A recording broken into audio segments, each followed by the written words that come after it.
नमस्कार मित्रांनो, cricket live चॅनलवर स्वागत आहे तुम्हा सर्वांचं. जसं मी काल बोललेलो की मी एक स्पेशल तुमच्यासाठी खास 2024पासून ते टिल डेट आपण कसं टीमचं आपला ग्रासवर चढत गेलं आहे ग्राफ, त्याच्यावर डिस्कशन करणार आहोत. किती प्लेयर त्या वर्ल्ड कपच्या टीममध्ये होते, आजच्या वर्ल्ड कपच्या टीममध्ये आहेत, किती प्लेयर इन झाले, किती आऊट झाले, रिटायर झाले, टीम कॉम्बिनेशन कसं काय चेंजेस केले किंवा काय, आणि ह्या वर्ल्ड कपमध्ये किती कोणी रन्स केले, काय रेकॉर्ड झाले, ते सर्व थोडं आपण डिस्कशन करू. तर टोटल 2024 ते 25 प्लेयर खेळले. त्यातले त्या टीममध्ये 2024च्या वर्ल्ड कप टीममध्ये आणि आताच्या टीममध्ये जे प्लेयर आहेत ते आहे सूर्यकुमार यादव, हार्दिक पांड्या, संजू सॅमसन, शिवम दुबे, अक्षर पटेल, बुमरा, अर्शदीप. हे 7 प्लेयर आहेत. रिटायर झाले फक्त त्याच्यातून आहे रोहित शर्मा, विराट कोहली आणि रवींद्र जडेजा. भुवनेश्वर कुमार पण होता वर्ल्ड कपच्या टीममध्ये होता काय मला एवढं आठवत नाही, पण 2024 ते 26पर्यंत जेवढे पण प्लेयर आले गेले त्याच्यामध्ये तो पण होता. आता तो रिटायर अनाऊन्समेंट अजून त्यांनी केली नाही आहे माझ्या ह्यानी तरी. आणि जे टोटल 25 प्लेयर झाले ते असे होते: सूर्यकुमार, हार्दिक, संजू सॅमसन, ईशान किशन, रिंकू, तिलक वर्मा, अभिषेक शर्मा, शिवम दुबे, अक्षर पटेल, सुंदर, बुमरा, अर्शदीप, कुलदीप, वरुण, सिराज, हर्षित, रोहित शर्मा, विराट कोहली, रवींद्र जडेजा, जितेश शर्मा, ऋतुराज गायकवाड, गिल, चहल, शामी आणि भुवनेश्वर कुमार. हे असे 25 प्लेयर 2024पासून ते 26पर्यंतच्या टीममध्ये होते.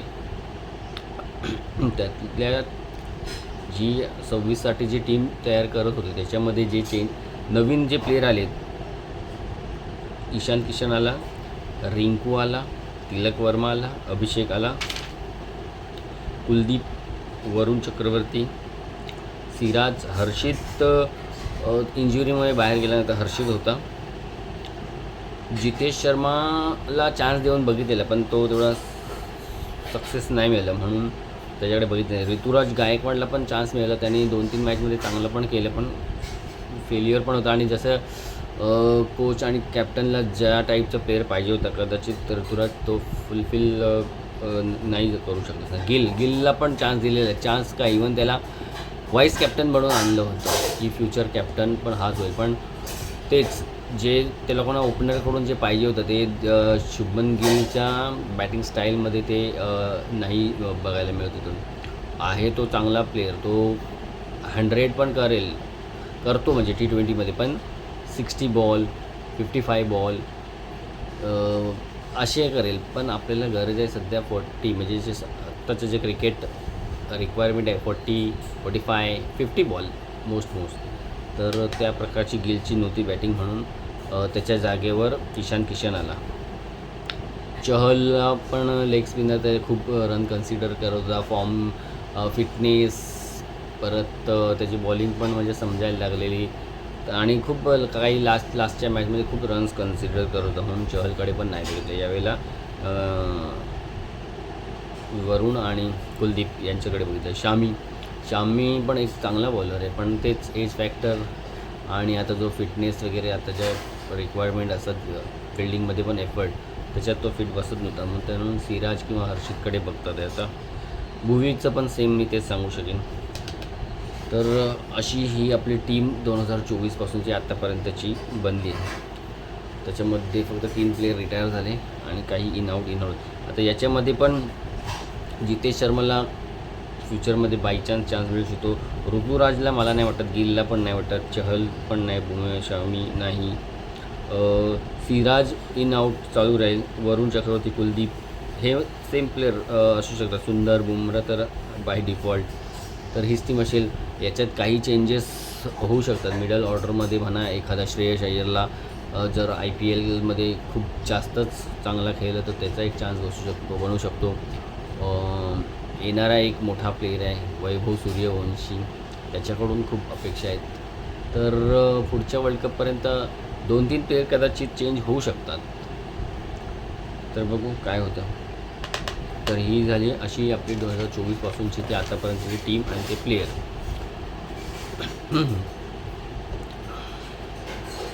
आता आपण बघूया. हां, 2024पासून ते 26पर्यंत इंडिया टोटल किती T20 खेळला आणि किती जिंकला, किती हरला. 2024मध्ये इंडिया 26 T20 मॅच खेळल्या, त्यातल्या 24 जिंकला, 2च हरला. 2025मध्ये कमी खेळले, 11 खेळले, पण त्याच्यामध्ये पण 9 जिंकले, 2च हरला. 2026मध्ये 26मध्ये हां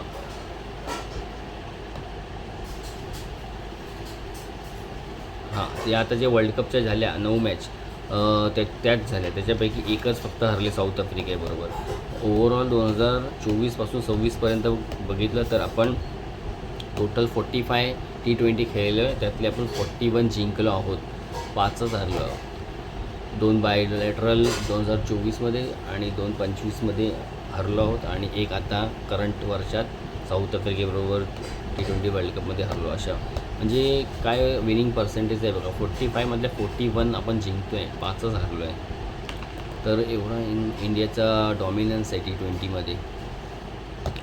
तर खूपच खतरनाक इंडियाची जी काय 2020कडे अप्रोच आहे खेळण्याचा, तो सध्या जग आपल्याला कॉपी म्हणजे आपलं सिस्टम बघते की कसे हे लोक सक्सेसफुली एवढे लागोपाठ 2-2 वर्ल्ड कप जिंकतात आहे. तर आपला सिस्टम सध्या ते लोक फॉलो करतात आहे की डोमेस्टिकमध्ये कसे यांचा प्लेयर बनतात, मुस्ताक अलीमध्ये कसे यांची किती स्टेटचे प्लेयर असतात, कसं काय असतं ते सगळं बघितलं जाते.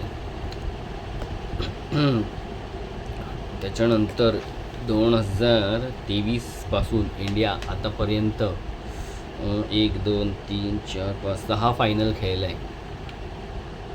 2023-6मधल्या 4 तर जिंकलो आहे आपण. 2023ची फायनल ODI वर्ल्ड कपची माहिती आहे सगळ्यांना, ऑस्ट्रेलियाबरोबर आपण हरलो. त्याच्यानंतर एशिया कप श्रीलंकेबरोबर फायनल होती, ती आपण जिंकलो. त्याच्यानंतर वर्ल्ड टेस्ट चॅम्पियनशिप न्यूझीलंडबरोबर फायनल होती, तीसुद्धा आपण हरलो. त्याच्यानंतर 2024 परत T20 वर्ल्ड कप साऊथ आफ्रिकेबरोबर फायनल आपण जिंकलो. त्यानंतर 25मध्ये पुन्हा एशिया कप पाकिस्तानबरोबर फायनलमध्ये आपण जिंकलो.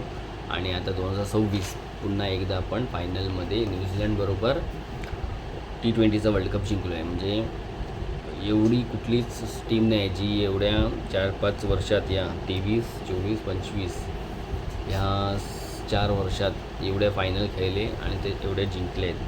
फक्त आपण टेस्ट चॅम्पियनशिप हरलो आहे आणि ODI वर्ल्ड कप, बाकी सगळीकडे आपण जिंकलोच आहोत. आता दुसरं सांगायचं तर या वर्ल्ड कपमध्ये हायेस्ट रन गेटर होता आपला पाकिस्तानचा शहाबजादा फरहान. त्यांनी रन्स केले 383. कुठल्याही आतापर्यंत खेळले गेले कुठल्याही वर्ल्ड कपमध्ये हा सर्वात जास्त टॉप स्कोअर आहे, म्हणजे इंडिव्हिज्युअल 383. याच्या आधी विराट कोहलीचा होता 319 समथिंग होता, 19 होता. आपल्या संजू सॅमसनने तोडला, संजू सॅमसनने केले 321. तर शहाबजादा फरहाननंतर टीम सॅफर्ड त्यांनी केले 326, संजू सॅमसन 321, ईशान किशन 317 आणि फिन ॲलन 298. याच्यामध्ये शहाबजादा फरहानचे 200 आहेत. पुन्हा संजूची नाही, टीम सॅफर्डची नाही, पण नाही, फिन ॲलननी केलेले फास्टेस्ट. या वर्ल्ड कपमध्ये जे शहाबजादांनी रन केले ते कुठल्याही वर्ल्ड कपमध्ये आता मी सांगितलं जास्त आहे, तो पण एक रेकॉर्ड आहे. आणि इंडियाने जो 255 केला तो पण या वर्ल्ड कपचा हायेस्ट स्कोअर होता. तसा बघायला गेलं तर 2007पासूनचा हायेस्ट इंडिव्हिज्युअल टीम स्कोअर आहे श्रीलंकेचा 260, 2007मध्ये केला होता. फास्टेस्ट सेंचुरी फिन ॲलनने केली 33 बॉलमध्ये 100. फास्टेस्ट 50 अभिषेक शर्माने फायनलमध्ये केली 18 बॉलमध्ये. आणि मोस्ट सिक्सेस जर कुठल्या टीमनी मारले आहेत तर, आणि वर्ल्डची पहिली अशी जी टीम आहे जिने एका टुर्नामेंटमध्ये 100 सिक्स मारण्याचा रेकॉर्ड केला, ती टीम आहे टीम इंडिया. टोटल 106 सिक्स मारले आपण. टॉप विकेट्समध्ये आहे जसप्रीत बुमराह 14 विकेट. त्याच्यानंतर आहे वरुण चक्रवर्ती 14 विकेट. आपण म्हणतो वरुण चक्रवर्ती तशी बॉलिंग नाही करता, विकेट नाही मिळत, पण तरीसुद्धा त्याचे 14 विकेट आहेत. पण त्यांनी रन खूप कन्सिडर केले आहेत. इकॉनॉमी खूप जास्त आहे त्याचं, पण ठीक आहे, विकेट तर आहेत. त्यानंतर तोच US बॉलर होता शेडली, त्याचे 13 विकेट आहेत. मुझरबानी झिम्बाब्वेचा बॉलर आहे, त्याचे 13 विकेट आहेत. आदिल इंग्लंडचा, त्याचे 13 विकेट आहेत. आणि इंडियाने 200+ स्कोर या वर्ल्ड कपमध्ये 4 वेळा केला आहे. रेकॉर्ड आहे. आपण एका टुर्नामेंटमध्ये 200+ T20मध्ये 4 वेळा करणारी इंडिया पहिली टीम आहे. पहिलं त्याने झिम्बाब्वेबरोबर केलं 256, 4 विकेट लॉस.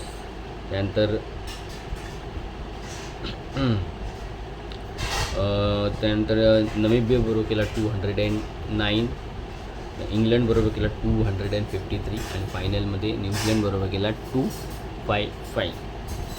तर हे इंडियाची अचिव्हमेंट आहेत, 200+ रन केले. आणि वर्ल्डमध्ये आत्तापर्यंत जेवढ्या पण T20 खेळले गेले त्याच्यामध्ये 200+ रन 50 वेळा इंडियाने केले. 50 टाइम्स 200+ स्कोर करणारी इंडिया ओनली टीम आहे जिने 200+ रन 50 टाइम्स केलं आहे.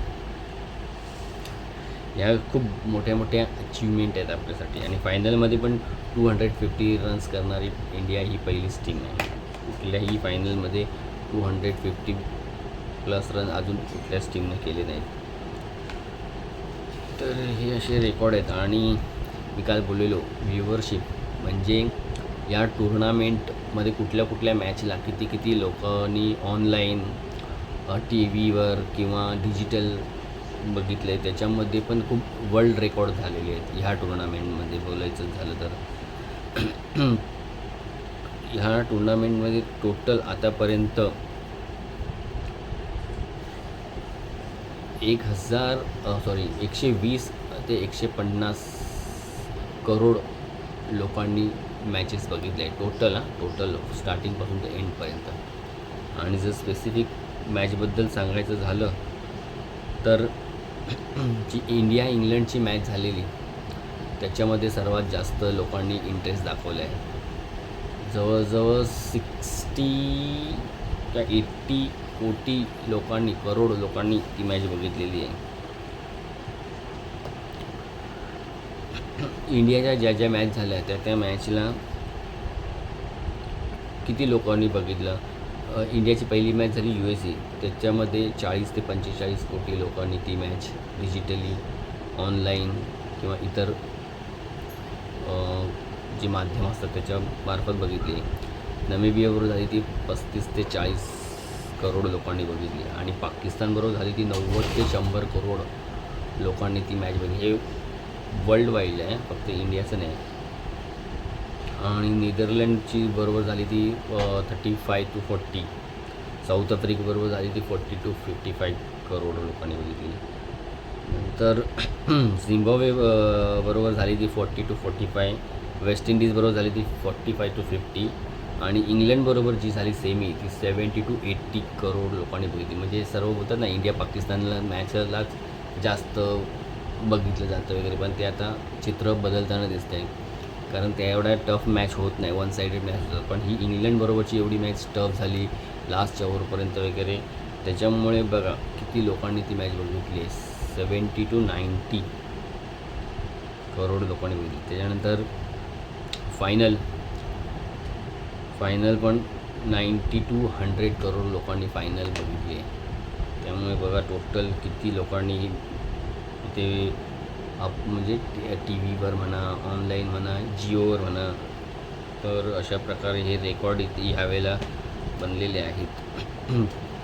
फक्त इंडियामध्येच फायनलला 50 कोटी लोक ऑनलाईन बघत होते.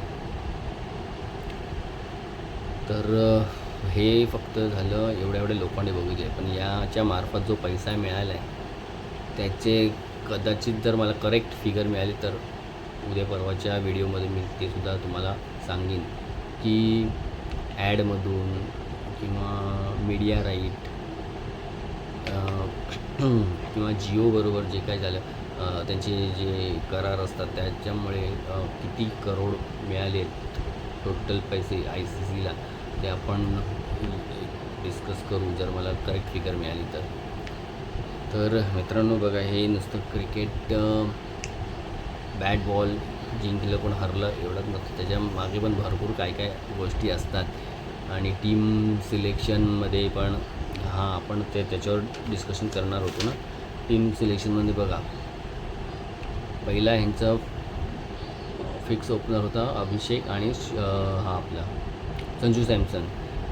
काही मॅचमध्ये आपल्याला दिसलं, पण संजूचा फॉर्म थोडा हळूहळू खराब गेला, त्याला कोणी गिलला टाकलं.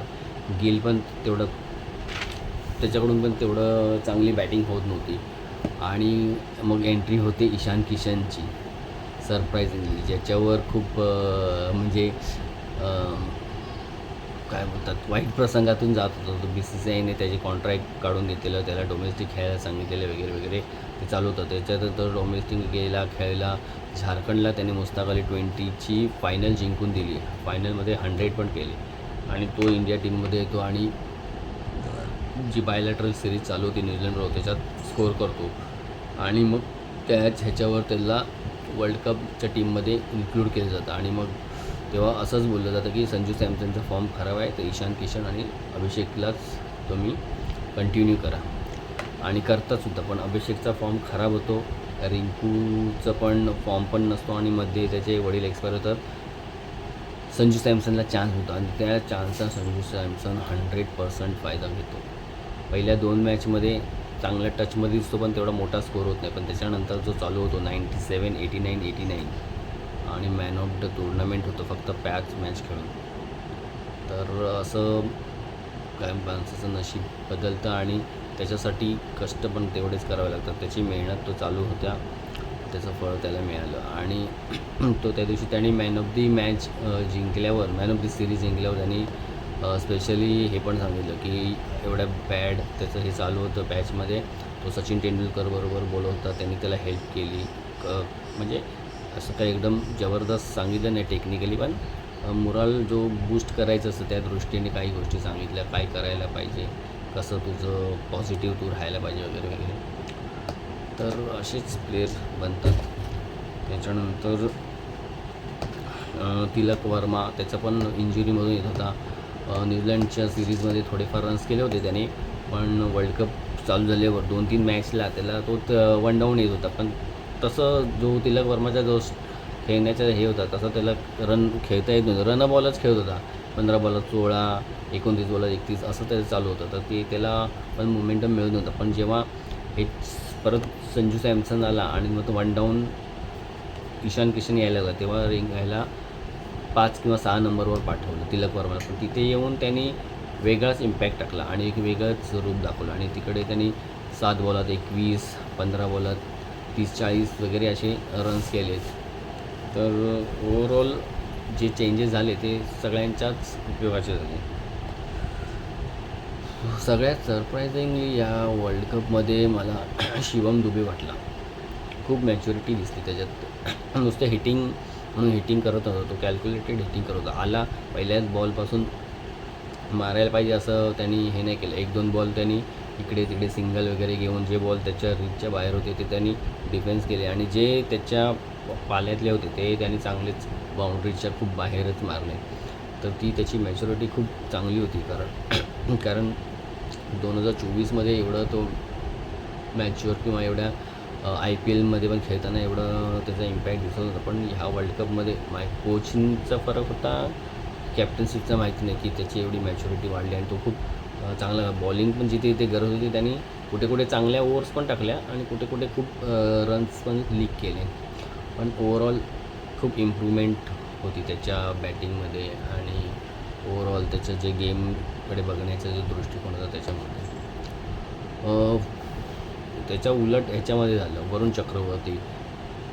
बायलॅटरलमध्ये एवढी विकेटवर विकेट घेत होता प्रत्येक ओव्हरमध्ये, आणि वर्ल्ड कपमध्ये आल्यावर त्याचा तो फॉर्म दिसला नाही. सुरुवातीच्या 2-3 मॅच त्या छोट्या टीम होत्या, USA, नमिबिया, त्यांच्याबरोबर विकेट घेतली, पण मोठ्या मोठ्या टीमबरोबर त्याला विकेट एखाद दुसरा मिळाला, पण रन खूप कन्सिडर 50+ रन्स, 40+ रन्स असे होते त्याचे.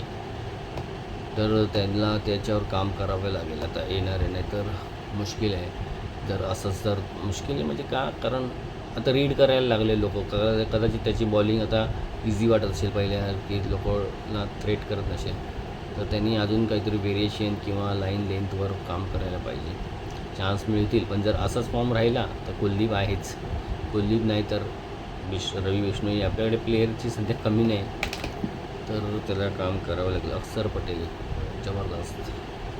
हा एक माणूस म्हणजे जेव्हा जेव्हा बॅटिंगमध्ये गरज असेल बॅटिंगमध्ये वर पाठवतो, तो आपलं काम करतो. बॉलिंगमध्ये जेव्हा गरज असते तो बॉलिंगमध्ये पण विकेट काढतो, इम्पॉर्टंट विकेट काढतो, एखाद दुसरा विकेट काढतो, पण खूप महत्त्वाचा असतो. इंग्लंडच्या मॅचमध्ये बटलरचा विकेट काढला, काल फिलिप्सचा काढला, प्लस अजून एक कोणाचा चॅम्पियनचा काही कोणाचा तरी त्याने विकेट घेतला. तर 3 विकेट त्यांनी घेतले. त्या दिवशी कॅचेस घेतल्या चांगल्या, गरज पडतात तेव्हा त्याला कधी कधी वर पाठवतात, तिथे रन्स करतो. या ह्याच्यामध्ये त्या एवढी बॅटिंगची त्याची गरजच आली नाही. एक मॅच त्याला बसवलं पण होतं साऊथ आफ्रिकेवर, जी आपण एक मॅच हरलो, त्याच्यात अक्षर पटेल नव्हता. तर अक्षर पटेलचा पण खूप जसं रवींद्र जडेजाकडे आपण बघत होतो त्याचप्रमाणे हा पण परफॉर्म करतो आहे. फिल्डिंग तशी जडेजासारखी एक्झॅक्टली तशीच आहे असं मी नाही म्हणणार. जडेजा म्हणजे चित्ताच होता एक, त्याचे थ्रो वगैरे किंवा पॉईंटवर जो फिल्डिंग करायचा तशी ह्याची फिल्डिंग किंवा थ्रोईंग नाही, पण कॅचिंग सॉलिड आहे. कॅच सहसा ह्याच्याकडून कधी सुटलेली मी एवढी बघितली नाही. कॅचिंग चांगलं आहे, ग्राउंड फिल्डिंग पण चांगली आहे, बॅटिंग पण मी म्हणेन रवींद्र जडेजापेक्षा थोडी बेटरच आहे, बॉलिंग पण सेम दोघांची. तर चांगला ऑलराऊंडर मिळाला आहे आपल्याला. अजून येणार आहे 8-10 वर्ष तरी खेळेल तो, कमीत कमी 8 वर्ष तरी. तर पुढचे वर्ल्ड कपला सेम टीम असेल, सेम एखाद दुसरा चेंजेस असेल. जसप्रीत बुमराह तर बापरे, तो तर देवच आहे सध्या. जेव्हा जेव्हा गरज पडते विकेट काढतो, आणि विकेट काढतो म्हणजे असे छोटे मोठे नाही, मोठ्याच प्लेअरचे विकेट काढतो. आणि जिथे सगळे टीम 50-40 रन देत असते, तिकडे त्याचे 15-20 रन देऊन 2 विकेट 3 विकेट असतात. हा आपला कॅप्टन स्काय सूर्यकुमार यादव, जेवढा त्याचे रन्स वगैरे अजून पाहिजे होते तेवढे प्रमाणात दिसते, पण कॅप्टनशिप टॉप क्लास केली त्यांनी. जे काही निर्णय असतात त्या दिवशी पण त्यांनी आपल्या आधी ह्याला पाठवलं, शिवम दुबेला, इंग्लंडबरोबर. चांगला निर्णय होता. तिकडे आदिल रशीद चांगली बॉलिंग टाकत होता, तिकडे येऊन त्यांनी ज्या प्रकारे हँडल केलं आदिलला शिवम दुबेने, 2-3 सिक्स मारले त्याला, तर सुपर तोच मारू शकला असता, बाकी नाही कोणाला जमलं. इवन हार्दिक पण नाही मारू शकला असता. तर कॅप्टनशिप सुपर केली आहे. पहिल्या मॅचची एक चांगली इनिंग पण होती त्याची. पहिले 2-3 मॅचला छोटे छोटे इनिंग्स होते, 30 रन्स, एक 63 फर्स्ट मॅचमध्ये केली. तर पण नंतर त्याचे थोडं परफॉर्मन्स बॅटिंगमध्ये चांगला आला. तर अपेक्षा आहे की चांगलं त्यांनी अजून इम्प्रूव्हमेंट काय करणार तो, पण फॉर्म थोडा कन्सिस्टन्सी दाखवायला पाहिजे. तर बघू. अभिषेक शर्मा आता कदाचित वर्ल्ड कपमध्ये हे झाले, ऑफ स्पिनरकडून आऊट होतो, तर IPLमध्ये पण कदाचित तेच बघायला मिळेल. पहिलीच ओव्हर दुसरीच ओव्हर ऑफ स्पिनरने सुरुवात करतील अभिषेक शर्मासमोर. तर बघूया कसा काउंटर करतो, त्यांना काय नवीन आणतो तो. बाकी हार्दिक पांड्याबद्दल काय बोलू नाही, तो आपले रोल आहे ते करतो, बॅटिंग बॉलिंग ॲज युजल. कधी कधी बॉलिंगमध्ये मार खातो, पण बॅटिंगमध्ये तो त्याचं भरपाई करतो. तो बेस्ट ऑलराऊंडर, त्याच्याबद्दल बोलणं तो विषय नाही. आता एक हर्षदीप चांगला बॉलर आहे नो डाऊट, पण अजून एक आपल्याला बॅकअपमध्ये सिराज, अजून एक यांच्याशिवाय अजून एक बॅकअपमध्ये चांगला बॉलर पाहिजे, जो फ्युचरमध्ये. तर बुमराह इतकी वर्ष खेळतो आहे, पण जोपर्यंत खेळतो आहे तोपर्यंत, त्याच्या पुढे काय. तर आपल्याला अजून 1-2 असे फास्ट बॉलर शोधायला पाहिजे की लाँग टाईम इंडियाला सर्व करतील. स्पिनरचं हे नाही, स्पिनर भरपूर आहेत आपल्याकडे, फास्ट बॉलर पाहिजे 2-3 चांगले असे, जे लाँग टर्म सर्व करतील. आणि एक ऑलराऊंडर हार्दिक पांड्यानंतर अजून एक ऑलराऊंडर हार्दिक पांड्या आता 32+ असेल त्याचं एज, अजून 4-5 वर्ष खेळ. तर ह्या सगळ्या गोष्टी बघायला पाहिजे. ठीक आहे मित्रांनो, बघा आज एवढं मेहनत घेऊन मी तुम्हाला इन्फॉर्मेशन दिली आहे. व्हिडिओ आवडला तर लाईक करा, शेअर करा आणि सबस्क्राईब करायला विसरू नका. थँक्यू.